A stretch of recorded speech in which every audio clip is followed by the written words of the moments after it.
Good evening my dear students. फिर से आपका स्वागत है मेघास हिंदी एकेडमी में। आज हम यहाँ पर देखेंगे एनसीईआरटी सिलेबस क्लास 7th पाठ है भोर और बरखा, एक कविता और उसके बारे में जानकारी, कविता का भावार्थ। लेकिन ये जो कविता है भोर और बरखा, जिसकी कवयित्री है मीराबाई, तो पहले हम परिचय लेंगे संक्षेप में मीराबाई का। कौन थी मीराबाई? तो मीराबाई के बारे में संक्षिप्त जानकारी आपको दी जा रही है। मीराबाई का जन्म सन 1498 ईस्वी सदी के लगभग राजस्थान में मेड़ता के पास चौकड़ी ग्राम में हुआ था। मीरा का विवाह उदयपुर के राणा सांगा के पुत्र भोजराज के साथ हुआ। विवाह के कुछ ही समय बाद उनके पति की मृत्यु हो गई। मीराबाई कृष्ण भक्ति में इतनी पागल हो गई थी कि उन्हें दिन रात नाचते और गाते देखकर उनके परिवार वालों ने उन्हें विष देकर मारने की कोशिश की। उनके साथ अच्छा व्यवहार नहीं किया जाता था।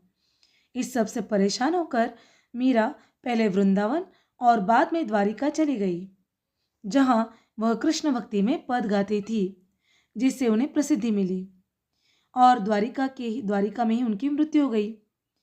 मीरा की मृत्यु सन 1546 ईस्वी सदी में रणछोड़ मंदिर द्वारिका गुजरात में हुई थी। मीराबाई की प्रमुख रचनाएं कही जाती है नरसिंह जी का मायरा, राग गोविंद, राग सोरठ के पद, गीत गोविंद की टीका, मीराबाई की मल्हार, राग विहाग एवं फुटकर पद तथा गरबा गीत। अब देखिए, जैसे कृष्ण काव्य का बचपन अगर हमें देखना हो तो कहा जाता है कि सुर के जैसा कोई लिखने वाला नहीं मिलेगा। उसी तरह से राम के बारे में अगर कोई काव्य हो तो तुलसीदास ही वहाँ पर हमें दिखाई देंगे। उसी तरह कृष्ण काव्य में एक बड़ी कवयित्री है मीराबाई, और उन्होंने जो भी काव्य लिखा सब कुछ कृष्ण को अर्पित करके ही लिखा था। तो आज हम यहाँ पर देखेंगे भोर और बरखा, मीराबाई के द्वारा लिखी गई कविता और जिसका एक भावार्थ। कविता है भोर और बरखा। भोर और बरखा, इस कविता में 2 पद हैं, कुल मिलाकर 2 पद हैं। पहले पद में भोर अर्थात सुबह का, अर्ली इन द मॉर्निंग हम जिसे कहेंगे, सुबह 5-6 बजे के समय का वर्णन किया गया है। और दूसरे पद में बरखा, बारिश के दिनों का, बादलों को उमड़ घुमड़ कर आना, इन सब का वर्णन किया है।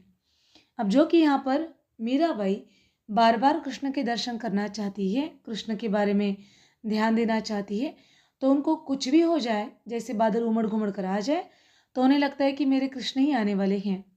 वैसे ही पहले पद में उन्होंने भोर अर्थात यहाँ पर उन्होंने एक माँ बनकर यशोदा मैया की तरह उन्होंने कृष्ण के बारे में पद लिखा है।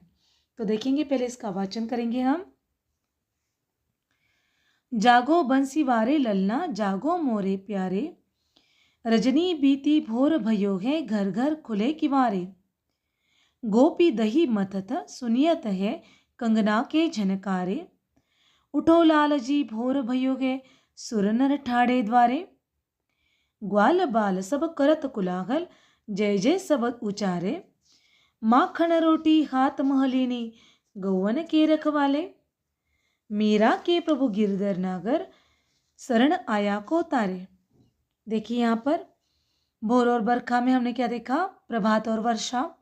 इनसे संबंधित पदों में मीराबाई ने क्या बताया, अपनी अनन्य भक्ति और प्रेम कृष्ण के प्रति बताए हैं। कैसे वह प्रभात के समय वे श्री कृष्ण को उठाना चाहती है, और वर्णन करते कि घर घर के दरवाजे खुल गए हैं, गोपियाँ दही बिलो रही है, ग्वाल बाल सब गौओं को चराने जा रहे हैं। तो ये उन्होंने बताया है। देखेंगे और एक बार विस्तार से। मीरा अपने मधुर स्वर में श्री कृष्ण को भोर के समय जगा रही है और कहती है कि हे मेरे वंशीधर प्यारे कृष्ण, जाग जाओ, अर्थात निद्रा त्याग दो। रात बीत गई है, प्रातः का समय हो गया है, सभी घरों के दरवाजे खुल गए हैं। गोपियों के हाथों के कंगनों की झनकार से पता चलता है कि वे दही बिलो रही है और तुम्हारे लिए मन भावन मक्खन निकाल रही है। हे प्रिय कृष्ण, देखो, तुम्हें जगाने के लिए द्वार पर सभी देव और मानवजन खड़े हैं, जो तुम्हारे दर्शन की प्रतीक्षा कर रहे हैं। तुम्हारे सखा, ग्वालबाल, जोर जोर से तुम्हारी जय जयकार कर रहे हैं। हे गौओं के रखवाले कृष्ण, माखन और रोटी हाथ में लिए हुए सभी तुम्हें साथ ले जाने को आतुर हैं। अंत में मीराबाई कहती है, मीरा जी कहती है कि मेरे तो प्रभु गिरिधर नागर हैं, अर्थात पर्वत को धारण करने वाले हैं। अपनी शरण में आने वाले प्रत्येक का उद्धार कर देते हैं। तो इस पंक्तियों में पहले पद में मीराबाई ने कृष्ण को जगाने का सुंदर चित्रण किया है। राजस्थानी मिश्रित ब्रजभाषा का यहाँ पर प्रयोग किया है। मीराबाई की भक्ति माधुर्य भाव की थी। तो यहाँ पर हमने पहले पद में देखा। अब हम देखेंगे दूसरा पद जो है बरखा के बारे में। बरस बदरिया सावन की मन भावन की। बरस बदरिया सावन की मन भावन की। सावन में उमग्यो मेरे मनवा, भनक सुनी हरियावन की। सावन में उमग्यो मेरे मनवा, भनक सुनी हरियावन की। उमड़ घुमड़ चहु दीस से आया, उमड़ घुमड़ चहु दीस से आया। दामिन दमके झर लावन की। नन्ही नन्ही बूंदन में हाबर से, शीतल पवन सुहावन की। नन्ही नन्ही बूंदन में हाबर से, शीतल पवन सुहावन की। मीरा के प्रभु गिरिधर नागर, मीरा के प्रभु गिरिधर नागर, आनंद मंगल गावन की। मीरा के प्रभु गिरिधर नागर, आनंद मंगल गावन की। यहाँ पर हम देखेंगे दूसरे पद में, जिसको हमने बरखा के लिए चुना है। तो ये बरखा यहाँ पर क्या बताती है देखेंगे मीराबाई। इस पद्यांश में मीराबाई ने वर्षा ऋतु का चित्रण किया है। इस पद में मीरा ने प्रकृति चित्रण करते हुए वर्षा का वर्णन किया है। वे कहती है कि सावन के माह में अर्थात महीने में मन भावन वर्षा हो रही है। सावन के आते ही मन में उमंग जाग उठती है। उसे अर्थात मीराबाई को श्री कृष्ण के आने की भनक लग जाती है। ऐसे लगता है कि मेरे कृष्ण बहुत जल्दी आ रहे हैं। बादल उमड़ घुमड़ कर चारों दिशाओं में फैल जाते हैं। बिजली चमकने लगती है। वर्षा की झड़ी लग जाती है। वर्षा की नन्ही नन्ही बूंदें बरस रही है। पवन भी शीतल और सुहावनी लग रही है।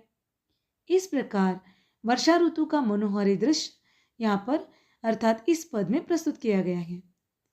मीरा के प्रभु तो श्री कृष्ण हैं। वे बादलों के आने के माध्यम से कृष्ण के आने की खुशी में मंगल गीत गाना चाहती है। फिर से एक बार यहाँ पर राजस्थानी मिश्रित ब्रजभाषा का ही प्रयोग किया गया है।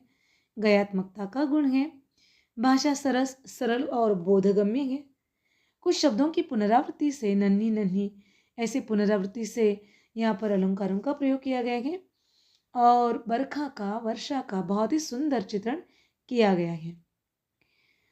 तो देखिए हमने यहाँ पर देखे दो पद भोर और बरखा के माध्यम से, जिसकी कवयित्री है मीराबाई। पहले पद में हमने देखा प्रभात के समय का वर्णन था कि प्रभात के समय श्री कृष्ण को जगाने का सुंदर वर्णन यहाँ पर किया गया था। और दूसरे पद में बारिश का या फिर बरखा के समय का वर्षा ऋतु का वर्णन किया गया था। और मीराबाई ने अपना हर एक पद, अपना हर एक काव्य श्री कृष्ण को अर्पण किया था। तो यहाँ पर हमने आज देखा भोर और बरखा इस कविता का भावार्थ। निश्चित रूप से आशा करती हूँ कि ये वीडियो आपको बहुत काम आएगा। पढ़ाई में निश्चित रूप से इसकी मदद भी मिलेगी, साथ ही साथ अलग जानकारी के लिए भी आपको ये काम आएगा। तो ऐसे ही नए नए वीडियोस को जानने के लिए, पाने के लिए इस वीडियो को लाइक कीजिए, चैनल को सब्सक्राइब कीजिए, कमेंट बॉक्स में अपने कमेंट लिखना ना भूलें ताकि नए नए वीडियोस बनाने की प्रेरणा हमें आपसे मिलती रहे। और हाँ, बेल आइकन का बटन दबाना ना भूलें ताकि कोई भी नया वीडियो सबसे पहले आपको मिले। तो आने वाली परीक्षा के लिए आप सभी को बहुत सारी शुभकामनाएं। पढ़ते रहिए, खुश रहिए, स्वस्थ रहिए। धन्यवाद।